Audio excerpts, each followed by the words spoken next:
பொண்ணு கடிச்சிட்டாத்தா. 24 மணி நேரம் மிதியடி போட்டுட்டே நடக்குமா, கால் தரையில பட்டதே இல்லையா. இது பாராத்தா, அந்த ஊர்ல டவுன் காலேஜ்ல படிக்கிற பொண்ணு அவ ஒருத்தி தான். அந்த ஊர்ல டூத் பிரஷ்ல பல் வளர்க்கிற பொண்ணு அவ ஒருத்தி தான்.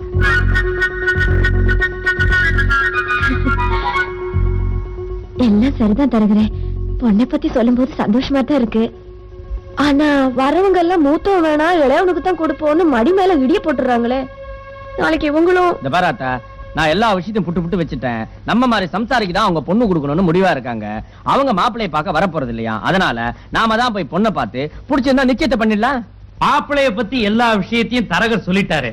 தம்பிய மாதிரி ஒரு நல்ல விவசாயிக்கு புள்ளைய கொடுக்கணும் தான் நானும் முடிவு பண்ணியிருந்தேன். புள்ளைய பாருங்க, முடிச்சிருந்தா இன்னைக்கே ரொம்ப நல்ல நாள், நிச்சயதார்த்தத்தை வச்சுக்குவோம். ஏண்டி அங்க என்ன பண்ணிட்டு இருக்கிற? புள்ளைய அனுப்பி வை.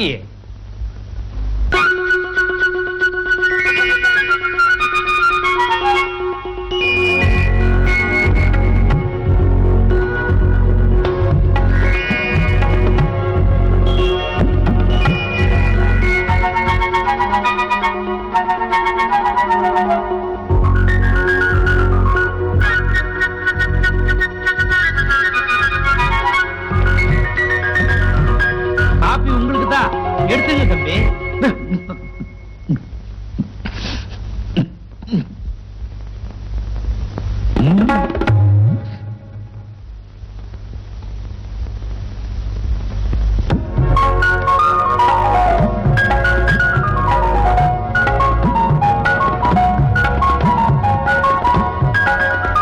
என்ன பொண்ணு பிடிச்சிருக்குங்களா? என்ன அப்படி கேட்டுட்டீங்க? பொண்ணு மகாலட்சுமி மாதிரி இருக்கா. உங்களோட சம்பந்தம் வச்சுக்க நாங்களே கொடுத்து வச்சிருக்கணும். அப்புறம் என்ன, தாம்பூலத்தை மாத்திக்க வேண்டியதுதான். எல்லாருக்கும் சந்தோஷம் தானே? வாங்கிக்க.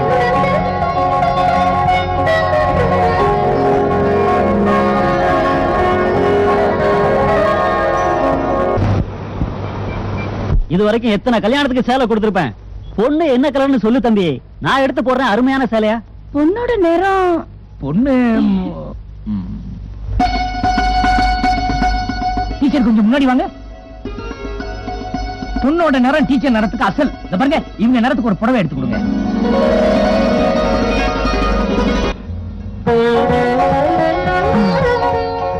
இருக்கிறதுலயே நம்ம வகையாரா தாலி இதுதான். இதே கொடுங்க. பாக்கலாம்.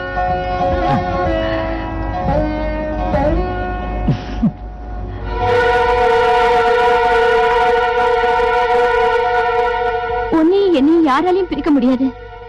எங்க அப்பா நம்ம காதலுக்கு எதிரா நிச்சயம் பண்ண இடத்துலயே கல்யாணம் பண்ணிடலான்னு கனவு கண்டுட்டு இருக்காரு. உன்னை சுமந்த இந்த நெஞ்சில இன்னொருத்தோட தாலியை நான் சுமக்க மாட்டேன். வேற ஒருத்தனோட தாலி என் கழுத்துல ஏறிச்சுன்னா மன வரையிலேயே நான் போனமாத்தான் இருப்பேன்.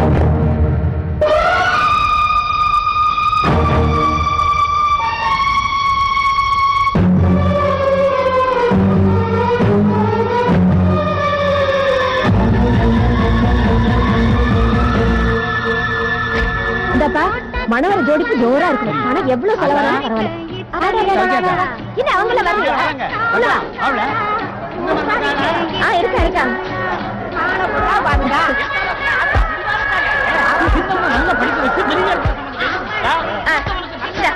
படிச்சு உள்ள வை. பாருங்கப்பா. என்னம்மா இன்னும் உட்காந்துருக்க? என்ன எலிய சின்னதா வெட்டிட்டு இருக்க? கொஞ்சம் பெருசா வெட்டு. ஆமா, அங்க என்ன நடக்குது? என்ன இன்னும் காய் வெட்டிட்டு இருக்கீங்களா? சமூக கறந்து வந்தோம்னா பண்டி போட வேணாமா? சீக்கிரம் ஆகட்டும். அடுப்புல என்ன இருக்கு? எவ்வளவு நேரம் ஆகும்? சித்துப்பு நல்லா இருக்கணும். அது வந்துங்க. நல்லா பார்த்து போடியா.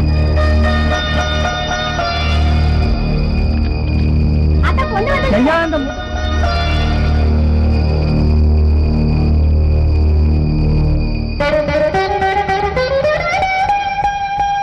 பாராயே வா.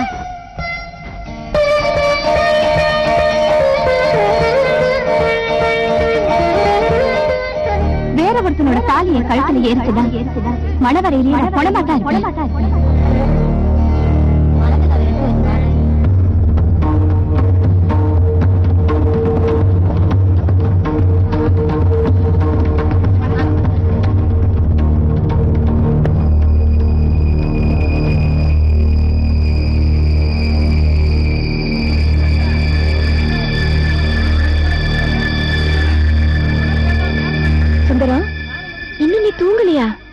போய் தூங்கு ராசா. நாளைக்கு மணவரையில பொண்ணு பக்கத்துல ஜாம் ஜாம்னு இருக்க வேணா, போய் தூங்குப்பா.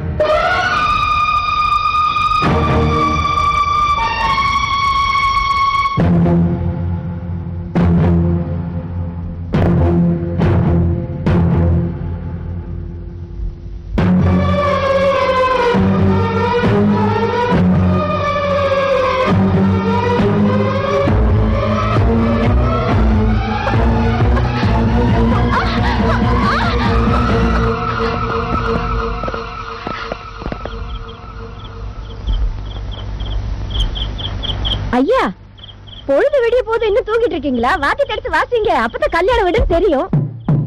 வாங்க வாத்தியம்மா, பக்கத்துமா. பொண்ணுக்கு யாரு அலங்காரம் பண்றதுன்னு யோசிக்கிறீங்க. நீங்க கவலைப்படாதீங்க, நான் வந்துட்டேன்ல, என்ன நான் பாத்துட்டேன். வாங்க ரெண்டுமா கூப்பிட்டு இருக்கீங்க. பொண்ணு எழுப்பி யார் வந்துட்டு பாருங்க. வந்துருவாரு. சரி சரி. ஏமா ஈஸ்வரி எங்கம்மா? இங்கதானே படுத்திருந்தா. அட எங்க போய் தொலைஞ்சான்னு தெரியலையே. ஐயோ காணலையே. ஐயோ எங்க போனோம்னு தெரியலையே. இந்த நேரத்தில் ஈஸ்வரி, லட்சுமி அம்மா, லட்சுமி அம்மா, ஈஸ்வரிய பாத்தீங்களா? அருங்கோட்ல படுக்க வச்சிருக்கானே வந்து படுத்தேன். அவளை காணுமே. காணுமா? எங்க போனாலும் தெரியலையே. ஐயோ மதனி, மதனி கொஞ்சம் எந்திரிங்களே. ஈஸ்வரிய பாத்தீங்களா? பாக்கலையே. அவளை காணும் மதனி. காணுமா? ஐயோ என்ன பண்ணுவ? எனக்கு எனக்கு ஈஸ்வரிய காணுங்க. ஈஸ்வரிய காணுமா? எங்க போனாலும்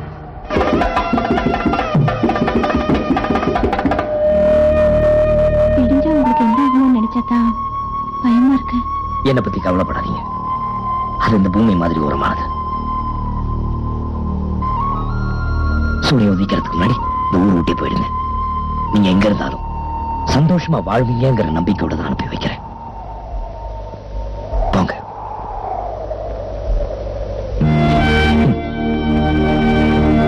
போங்க.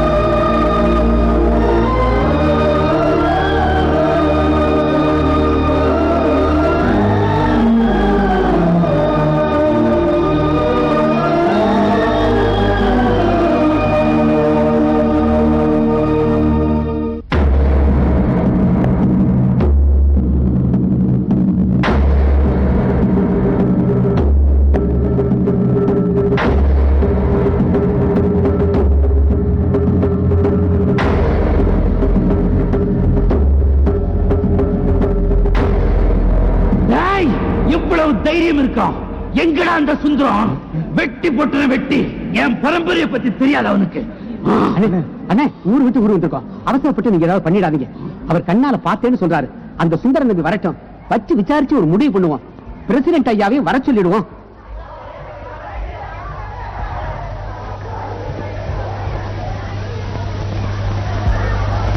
ஐயா, சமூகமுள்ள நீ பார்த்தது உண்மைதானா? ஆமாங்க, காலங்காத்தால வெளியே போயிருந்தேன். சுந்தரம் கல்யாண பொண்ண வேற ஒருத்தனோட அனுப்பிச்சதை என் கண்ணால பார்த்தேன். ஏன்பா சுந்தரம், அவர் சொல்றதெல்லாம் உண்மையா?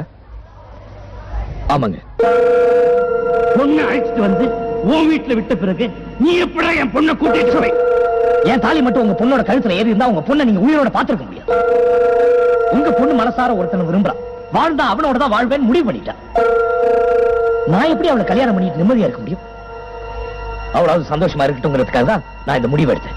ஏங்க, உங்க பொண்ணு வேற ஒருத்தன் கூட மனசார குடும்பம் நடத்திட்டு இருக்கா. அவளை எங்க அண்ணன் தலையில கட்டணும் பாக்கீங்க. என்ன நியாயத்து? ஏண்டா உன் ஊருக்கு வந்துட்டோங்கிறதுக்காக உன் இஷ்டத்துக்கு பேசுறியா? பிரசிடென்ட் ஐயா, உங்களை மதிச்சுதான் நான் சும்மா இருக்கேன்.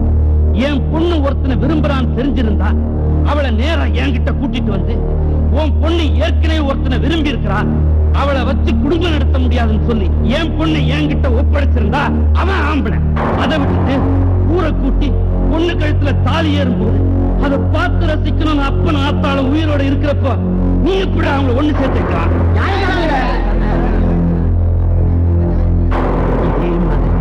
உங்க பொண்ண கல்யாணத்தண்டைக்கு வேற ஒருத்தன் கையில புடிச்சு கொடுத்தா உங்க ரத்தம் கொதிக்காது. பிரசிடென்ட் ஐயா, உங்க ஊருக்கு வந்திருக்கிறோம். நல்லதோ கெட்டதோ நீங்க கொடுக்கிற தீர்ப்புக்கு நாங்க கட்டுப்படுறோம்.